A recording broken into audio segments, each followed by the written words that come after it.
মুসলমান নিজেকে দাবি করবে তার হাত এবং মুখ থেকে যেন অপর মুসলমান নিরাপদ থাকে। হাদিস এর ব্যাখ্যাটা কি হবে?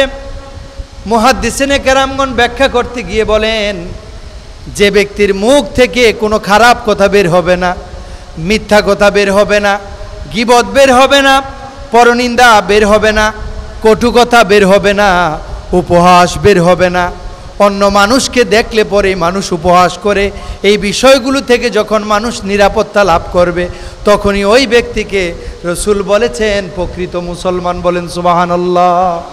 এক নম্বর, মুখ থেকে নিরাপদ। এখন মুখ থেকে নিরাপত্তা লাভ করবে কিভাবে? নবীজি হাদিসে পাকে বললেন যে মানুষ প্রকৃত মুসলমান তখন হবে যখন তার মুখ থেকে অপর মুসলমান নিরাপদ থাকবে। হাদিসের ব্যাখ্যায় মুহাদ্দিসিনগণ মুফাসসিরিনে কেরামগণ বলেন, এক নাম্বার নিরাপত্তা হচ্ছে গীবত।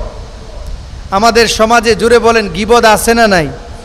মিথ্যা কথা আছে না নাই? কটু কথা আছে না নাই? মানুষের মধ্যে আজকে উপহাস, একজন মানুষ আরেকজন মানুষকে উপহাস করতে কি যে পছন্দ করে। একজন মানুষ যদি তার কলিগ হয়, সমপর্যায়ের মানুষ হয়, সমপর্যায়ের ব্যবসায়ী, সমপর্যায়ের অফিসার, সমপর্যায়ের কর্মকর্তা, তো অফিস থেকে কথা সেরে বের হতে না হতে তার পিয়নের সাথে অথবা অন্য ব্যবসায়ীর সাথে উপহাস শুরু করে, দেখো তার পোশাকটা কেমন, একজন ভিক্ষুকের মতো পরে এসেছে, উপহাস করে। আবার কতক মানুষ বলে যে তার রুচিটা দেখেছো, তার জামাটা কত নোংরা, এভাবে করে উপহাস করে, কটু কথা বলে, উপহাস করে, গীবত করে, মিথ্যা কথা বলে, পরনিন্দা করে। এভাবে করে করে সমাজের প্রতিটি রন্ধ্রে রন্ধ্রে আজকে গীবত, পরনিন্দা, মিথ্যা আর উপহাসের ছয়লাভ হয়ে যাওয়ার কারণে একজন মানুষ আরেকজন মানুষকে নিরাপদ মনে করেন। এজন্য কেউ কারো কাছে যেতেই চায় না, কারো কাছে কোনো কথা বলতেই চায় না, কারো কাছে কোনো জিনিস আমানত রাখতে চায় না, কারণ রাখলে পরে সে মিথ্যা, বানোয়াট, পরনিন্দা, গীবত আর উপহাসের সৃষ্টি হয়। এজন্য সমাজে বড় অশান্তির সৃষ্টি হয়েছে। শান্তির বাহক হিসাবে এই পৃথিবীতে আমার নবীজি আসলেন শান্তি প্রতিষ্ঠার জন্য। তিনি মানুষকে হাদিস শোনালেন, তোমরা যদি পৃথিবীতে শান্তি এবং নিরাপত্তা লাভ করতে চাও তাহলে তোমাদের এক নম্বর কাজ হবে তোমাদের মুখের জবানকে তোমরা হেফাজত করবে। সত্য কথা যদি বলতে না পারো তাহলে তুমি চুপ থাকো, কারণ তোমার সত্য কথার ব্যতিক্রম যেটাই বের হবে ওই কথাটাই হবে যাবে মিথ্যা কথা। আর মুসলমান কোনোদিন মিথ্যা কথা বলতে পারে না। যে মিথ্যা কথা বলে সে কোনোদিন মুসলমান নিজেকে দাবি করতে পারবে না, কারণ মিথ্যা মানুষকে ধ্বংস করে। একদিন, 2 দিন, 3 দিন এমন করে মিথ্যা কথা বলতে বলতে এক সময় মানুষের স্বভাব হয়ে যায়, মানুষের নেচার হয়ে যায় মিথ্যা কথা বলা।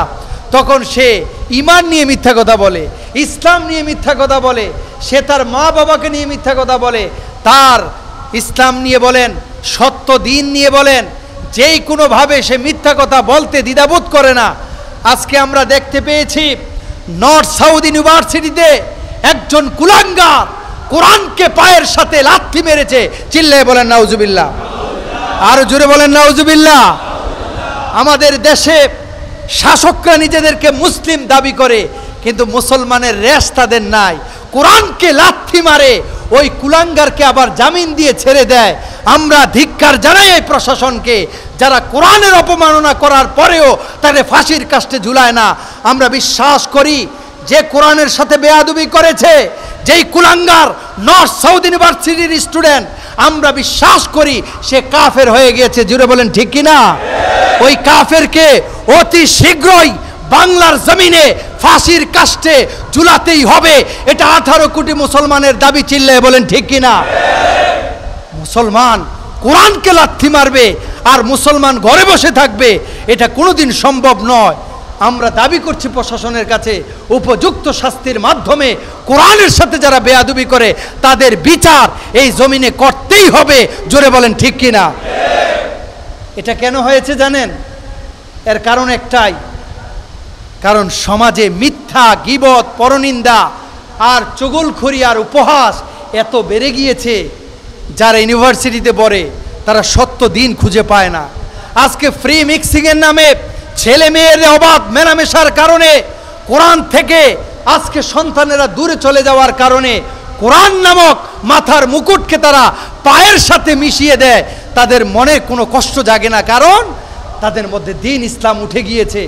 একদিন দুই দিন পরে আপনার মধ্যেও দিন থাকবে না। কারণ কি? আপনি কথা বলেন, মিথ্যা কথা বলেন, আপনি কথা বলেন, গীবত করেন, পরনিন্দা করেন, আপনি কথা বলেন, উপহাস করেন অপর মুসলমানকে, আপনার মধ্যে দিন থাকবে কিভাবে? এজন্য সচেতন হওয়ার দিন এসেছে। নবীজির বিখ্যাত হাদিস, আল মুসলিমু মান সালিম আল মুসলিমুনা মিন লিসানিহি ওয়া ইয়াদি, যে মুসলমান নিজেকে দাবি করবে খাঁটি মুসলমান, সে তার জবানকে একমাত্র হেফাজত করবে। জবানকে হেফাজত করা মাত্রই আল্লাহ পাক তার নিরাপত্তার ব্যবস্থা করে দিবে। বলেন সুবহানাল্লাহ। এজন্য ভাইয়ের আমার, আজকে সমাজে শান্তি নাই, সমাজে মুক্তি নাই, আজকে রাষ্ট্রে রাষ্ট্রে যুদ্ধ বিগ্রহ, সমাজে মারামারি, মানুষে মানুষে ভেদাভেদ, ভাইয়ে ভাইয়ে ঝগড়া, মুসলমান মুসলমানে মারামারি। তার কারণ কি? কারণ মিথ্যার ছয়লাভ পৃথিবীতে বেড়ে গিয়েছে। আজকে সমাজে সমাজে গীবত, সমাজে সমাজে পরনিন্দা, আজকে মানুষে মানুষে উপহাস, মানুষে মানুষে কটুকতা, এগুলো যতদিন বন্ধ না হবে ততদিন পর্যন্ত সমাজে শান্তি আসবে না। এজন্য ভাইয়ের আমার, পায়ে হাত রেখে বলি, আপনি একজন মুসলমান, নিজেকে ইমানদার দাবি করেন, আল্লাহ পাকের মাহবুব দাবি করেন, নবীর আশেক দাবি করেন, কিন্তু আপনি যে মিথ্যা কথা বলেন, আপনার মুসলমানিত্বই তো থাকবে না। আপনি গীবত করেন, আপনি পরনিন্দা করেন, আপনি অপর মুসলমানকে উপহাস করেন, এগুলো যতদিন বাদ দিতে পারবেন না ততদিন আপনার নামাজ হবে না, আপনার রোজাতে কোনো কাজ হবে না।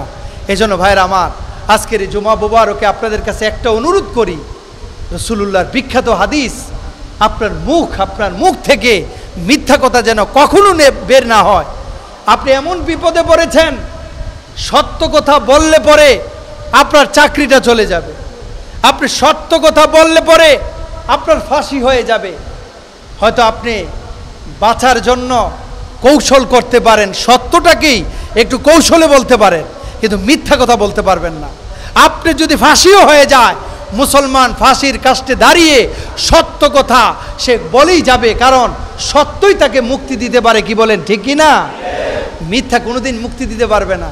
আপনি একটা মিথ্যা কথা বলে ফেলেছেন, মিথ্যা এই কথাকে ঢাকতে আরো 100 মিথ্যা কথা বলতে হবে, এরপরও আপনি বাঁচবেন না, কোনোদিন আপনি ধরা খেয়েই যাবেন। এজন্য ভাই, মিথ্যা কথা ছেড়ে দেন, গীবত ছেড়ে দেন, পরনিন্দা ছেড়ে দেন, উপহাস ছেড়ে দেন। আজকে দেখা যায় অফিসে অফিসে উপহাস চলে, অমুক অফিসারকে নিয়ে উপহাস চলে, অমুক কর্মকর্তা, অমুক ব্যবসায়ী, একজন আরেকজন, এক ঘর আরেক ঘর, এক ভাই আরেক ভাই, একজন ঘরের মহিলা আরেকজন ঘরের মহিলার উপহাস করে। এভাবে উপহাস করে করে আমাদের দিনকে হালকা করা হচ্ছে, ইমানকে হালকা করা হচ্ছে। এক সময় ইমানই চলে যাবে আপনার। এজন্য রাসূলুল্লাহর বিখ্যাত হাদিস, আপনার জবানকে আপনি হেফাজত করতে হবে। আপনার এই জবান থেকে যেন অপর মুসলমান নিরাপদ থাকে, মানুষ যেন ভয় না পায়, আহারে সে নিয়ে আবার আমাকে এর অমুক কথা বলে ফেলে। এই জবানকে আপনি হেফাজত করতে হবে। ভাইরা আমার, জবানের হেফাজত মানে কি শুধুই আমার মুখ না, আজকে ফেসবুকও আমাদের মুখের কাজ করে। আপনি ফেসবুকে একটা স্ট্যাটাস দিলেন একজনের বিরুদ্ধে, দেখা গেল তার সমাজে চলাই কষ্ট হয়ে যায়, তার বিরুদ্ধে আপনি অপপ্রচার করে দিলেন। আপনি না জেনে মিথ্যা একটি সংবাদকে শেয়ার করে দিলেন, দেখা গেল তার বিশাল ক্ষতি হয়ে গেল। এটাও জবানের হেফাজত, কারণ আপনি মুখ দিয়ে কথা বললেন না, কিন্তু ফেসবুক দিয়ে বললেন, ওটাও মুখের সমপরিমাণ কাজ করবে। এজন্য ফেসবুকে একটা শেয়ার করবেন, একটা পোস্ট করবেন, হাজারো ভেবেচিন্তে, যে আমার কারণে আরেকজন ভাই যেন কষ্ট না পায়। আপনি একটা কমেন্টস করবেন, চিন্তা করবেন আমার একটা কমেন্টসের কারণে ওই ভাই যেন কষ্ট না পায়। এটা আজকে উঠে গিয়েছে, এটা আজকে আমাদের মধ্যে নেই। এজন্য দেখা যায় ফেসবুকের রেস ধরে মারামারি, ফেসবুকে একটা স্ট্যাটাস নিয়ে মার্ডার পর্যন্ত হয়ে যায় সমাজে। এজন্য সচেতন হওয়া দরকার। আমার রসুলের হাদিস আমরা আজকে ছেড়ে দিয়েছি, মানুষ যেন তার জবানকে হেফাজত করে, অপর মুসলমান যেন তার জবান থেকে নিরাপত্তা লাভ করে, তাহলে আপনি নিজেকে মুমিন দাবি করতে পারবেন, মুসলিম দাবি করতে পারবেন। ভাইরা আমার, রাসূলুল্লাহর বিখ্যাত হাদিস যে লিসানিহি ওয়ায়াদিহি, হাত থেকে যেন অপর মুসলমান নিরাপদ থাকে। এই হাদিসের ব্যাখ্যা কি? মুহাদ্দিসিনে কেরামগণ বলেন, এই হাদিসের ব্যাখ্যা হচ্ছে এক নম্বর, হাত মানে হচ্ছে আমরা জানি হাত দিয়ে মারামারি। মুহাদ্দিসিনে কেরামগণ বলেন, এক নম্বরে আপনার হাত থেকে অপর ভাই যেন মারামারি থেকে নিরাপদ থাকে। আপনার এই হাত দিয়ে যেন কাউকে কোনোদিন একটা থাপ্পড় পর্যন্ত আপনি না দেন, সেই হেফাজতের দায়িত্ব আপনাকে দেওয়া হয়েছে। এরপর আমরা এই হাত দিয়ে চুরি করি, আমরা হাত দিয়ে অযথাই নিজের সংসারকে উন্নত করার জন্য আমরা বিভিন্ন দামি দামি জিনিসগুলো এবং অনেকে দেখে 100 টাকা দামের জিনিসও চুরি করে নিয়ে যায়।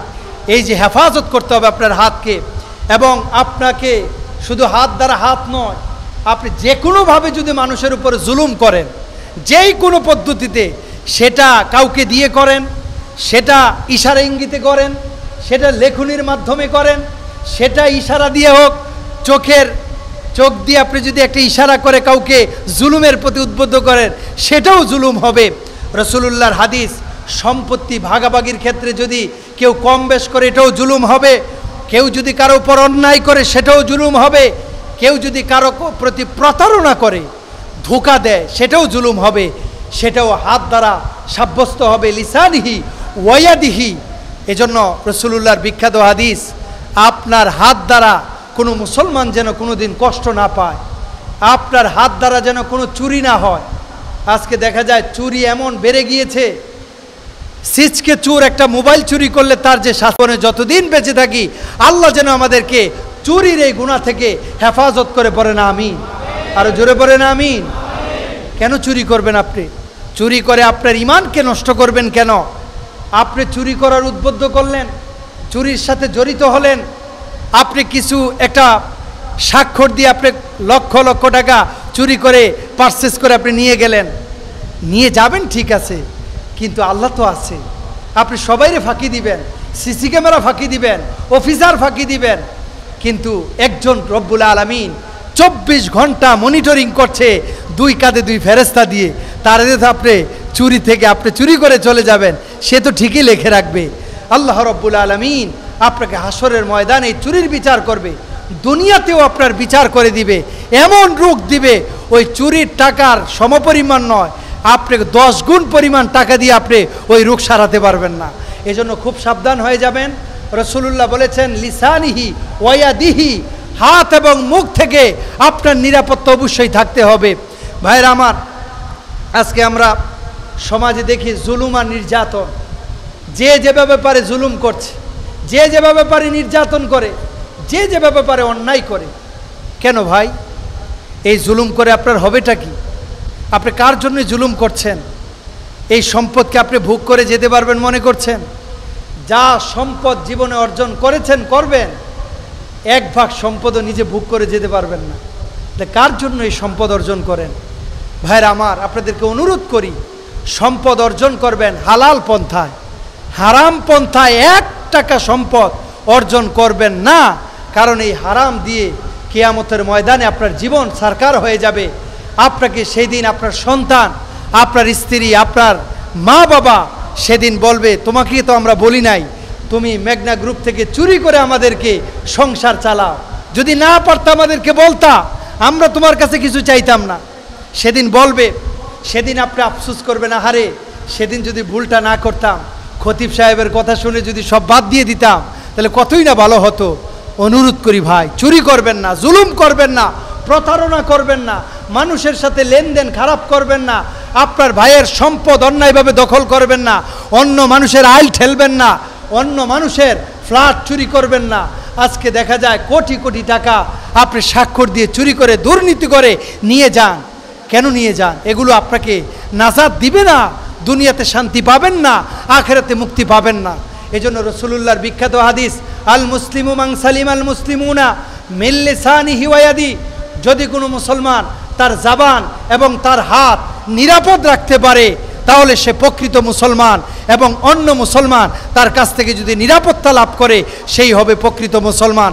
আল্লাহ রাব্বুল আলামিন যেন আমাদের সকলকে প্রকৃত মুসলমান হওয়ার তৌফিক দান করে, সবাই পড়ে না আমিন। ভাইরা আমার, আপনাদেরকে আমি অনুরোধ করে বলি, 1 নম্বর, জবানকে হেফাজত করবেন। কোনো কথা মিথ্যা কথা বলবেন না, কোনো কথা যেন গীবত না হয়।